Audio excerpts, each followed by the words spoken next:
My name is Charlie Plant. I'm a second-year student in St. Conleth's College.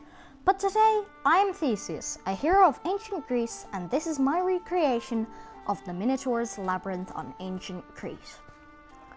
There has been a lot of speculation regarding whether the labyrinth actually existed and has been depicted in many forms, including having circular and square plans.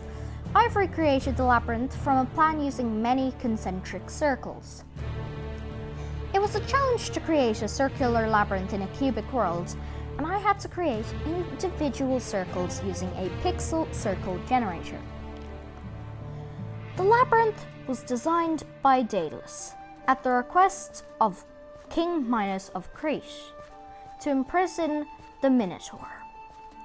The Minotaur, a horrible beast, was the offspring of Pasiphae, the wife of King Minos, and the white Cretan bull. Daedalus designed the labyrinth to be an unsolvable puzzle and created it by excavating tunnels beneath the palace of King Minos at Knossos. In my rendition of the labyrinth, the support walls are made from sandstone, a commonly available building material on Crete. A labyrinth is like a maze. There is only one notable difference between a maze and a labyrinth, though. A labyrinth has only one correct solution. The labyrinth designed by Daedalus was an especially devious labyrinth and was considered to be impossible to solve. Nevertheless, King Minos was not taking any chances, and he locked Daedalus in a tower in his palace to prevent him from telling the secret of the labyrinth. Minos wanted to rid himself of the Minotaur for many reasons. It was a murderous beast, and he wanted to banish the issue of his wife's infidelity. However, he could not kill it, and hence the necessity of the labyrinth. To sate the murderous appetite of the beast, it was fed human victims. Every 9 years, Athens had to provide a tribute of 7 young men and maidens for the Minotaur to devour. The Athenians were not very happy about this, and on the occasion of the third sacrifice, Theseus volunteered with the objective of killing the beast and escaping the impossible labyrinth. In this task, he was assisted by Ariadne, the daughter of King Minos. Ariadne happened to fancy Theseus. Despite Daedalus's confinement in the tower, he provided Ariadne with a clue on how to escape the labyrinth. The clue involved using an item to help retrace your steps to find your way out. Ariadne provided Theseus with a sword and a thread, the threads that we are currently following into the lair of the Minotaur. Thank you for listening to my recreation of the labyrinth. The myth of Icarus and Daedalus, as told by me, Patrick Devon from St. Conleth's College. Hopefully you will be able to follow my drawings. A long time ago in ancient Greece, there lived a talented craftsman and inventor. His name was Daedalus. He used his skills to make buildings and fantastic toys. Here he is launching a mechanical bird. Here are some of his tools. He also invented the bathhouse and the dance floor, but sadly he did not invent the disco glitter ball. Unfortunately, Daedalus was very jealous, so when he heard his nephew was also a good craftsman, he murdered him by pushing him off the roof of a tall temple. For murdering his nephew, Daedalus was banished forever from Athens, and so he decided to set sail for the island of Crete, using an Irish flag for good luck. When he eventually reached Crete, he was warmly welcomed by King Minos, who had heard of Daedalus' amazing talent. While in Crete, he made toys for the king's children. However, King Minos's wife, Pasiphae, had been cursed by Poseidon to fall in love with the king's prize bull. One day the king's wife asked Daedalus to come up with a plan for her to meet the bull. Daedalus's plan was to create a mechanical cow in which Pasiphae could hide in. Once inside the mechanical cow, she then went to meet the bull. 9 months later, she gave birth to a beautiful baby monster called Minotaur, who was half man and half bull. King Minos was horrified by Daedalus's actions, so he commanded Daedalus to make a labyrinth to keep the bull trapped safely forever. As punishment for creating the Minotaur, Daedalus and his son were imprisoned in the tallest tower in Crete for the rest of their lives. While imprisoned in the tower, Daedalus studied the flying birds and came up with a plan to escape. Using feathers he had collected over the years and candle wax, Daedalus created 2 giant sets of bird wings, one for himself and the other for Icarus. Before the 2 prisoners took off from the roof of the tower, Daedalus warned Icarus not to fly too low because the sea air would dampen the wings, but also, more importantly, he was not to fly too high as the sun's rays would melt the candle wax. The 2 then successfully took off. Daedalus and Icarus were the first mortals to ever fly.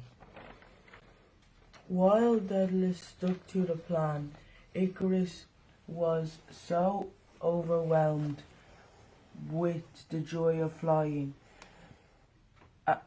so he started to fly higher. Daedalus could only watch in horror as his son ascended higher and higher. Soon the sun melted the wax on Icarus's wings, and he commenced plunging into the sea far below.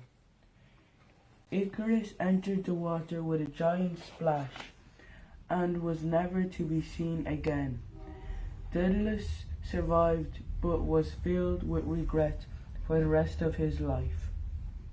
The end. Thank you. Patrick Devlin. Thanks for listening. Heracles was a son of Alcmene and Zeus, therefore being a demigod. Hera hated him for this, as he was Zeus's but not her son. When he was born, she sent snakes to him to kill him, but he strangled them. When he was an adult, she made him go insane and kill his family. To pay back this, he went to King Eurystheus, who gave him 10 tasks thought to be impossible. For Heracles' first task, he had to kill the Nemean lion, so he travelled to Nemea. When he got there, he saw no one, as the lion had killed everyone.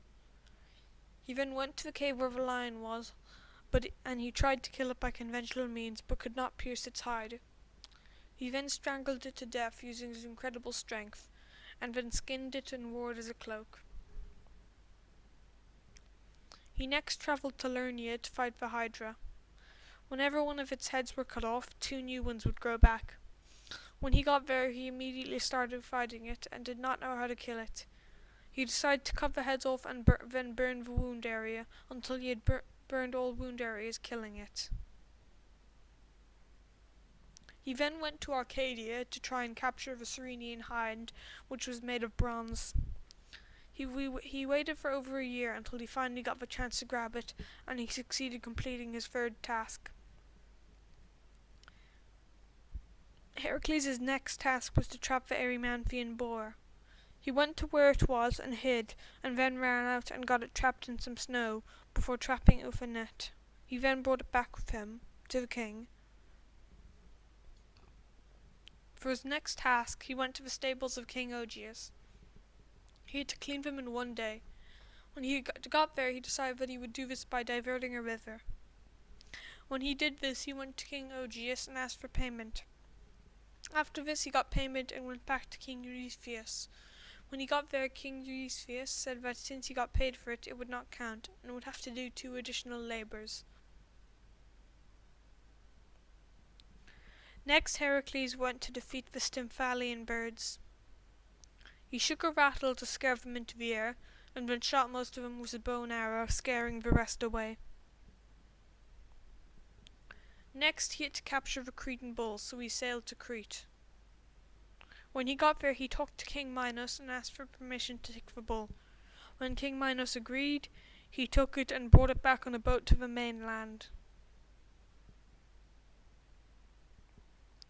For this task, he had to steal the insane mares of Diomedes. These were insane due to their diet of human flesh. When he got there, he stayed up all night so that he was not killed by Diomedes.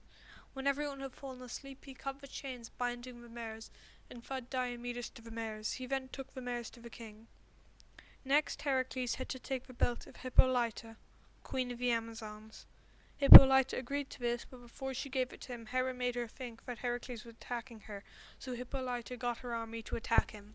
Heracles fought and defeated the Amazonians and took the belt. Next, Heracles had to get the cattle of Geiron, a 3-headed giant.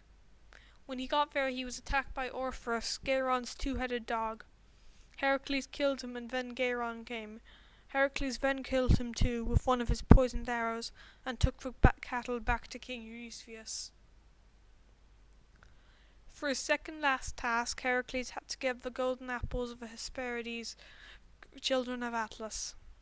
When he went there, he could not get them, so he asked Atlas, who said he would get them if Heracles held up the heavens for him.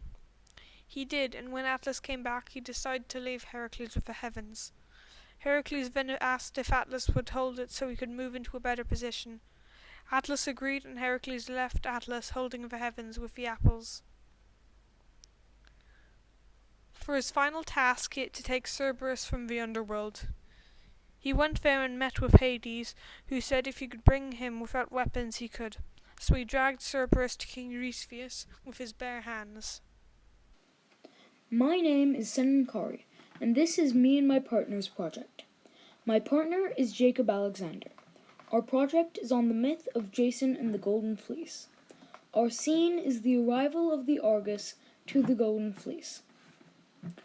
We based our design of the Argos on the design of ancient Greek ships. As you can see, it has a small sail due to the fact that it is powered mostly by oars. There is very little on the top deck apart from the mast and a few holes to let fresh air circulate around the hull of the ship. Here you can see the crew of the Argos. They were responsible for rowing and helping Jason overcome many trials and tribulations. Here you can see the tree that grew large due to the effects of the Golden Fleece. It has a large canopy and large roots, some of them stretching into the lake to fuel its enormous growth. You can occasionally see the Golden Fleece in some of these shots that helped the tree grow as large as it is. We used multiple different types of leaves to add a more natural effect, as well as adding vines to make the tree look alive. We added some bigger shrubbery around the bottom to show that the Golden Fleece had effects on more than just the tree itself. Thank you for viewing our project. At the start of the scene, Hercules proceeds to approach the cave of the Nemean lion. Hercules then proceeds to slay the Nemean lion. Hercules then obtains the hide or the skin of the Nemean lion.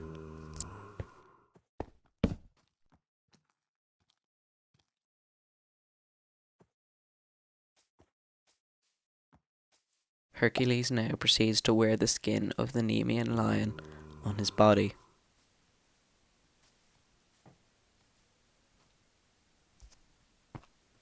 Hercules now proceeds the journey back to King Eurystheus. Hercules now approaches the castle of King Eurystheus. Hercules notices the great riches of King Eurystheus' castle. Hercules gives King Eurystheus a part of the Nemean lion's skin. King Eurystheus becomes scared of Hercules and asks him to leave the grounds of the castle. King Eurystheus then stows away the skin of the Nemean lion underground, and Hercules leaves the grounds of the castle. This was the first labour of Hercules. Nunc debeo laborare in ratione de Republica, in ea per noctum laboravi, sed volo decere unum populo America. Ego non fui flagrante delectico cum ista feminis monaca Nowinska, ego nunquam aliquam mentari impero, non sema, nunquam. Iste accusatone sunt male, et ego Americo populo laborare debeo, gratias vobis ego, et pluribus unum. Nunc dicalit, et in amphiterator televisio dicero volo. Ego verovi, sed in omnibus meas annis vitae publicae, ego et nunquam abam fecio dare publicae fructum feci, nunquam fructum feci, et in omnibus meas annis vitae publica, ego nunquam issus officum, et ego puto posse dicere, in meas annis offici de Republica generis certanimus libicente passus sum, quod populo necesse est sicere utrum conselum, non est furcifer, et ego non est furcifer.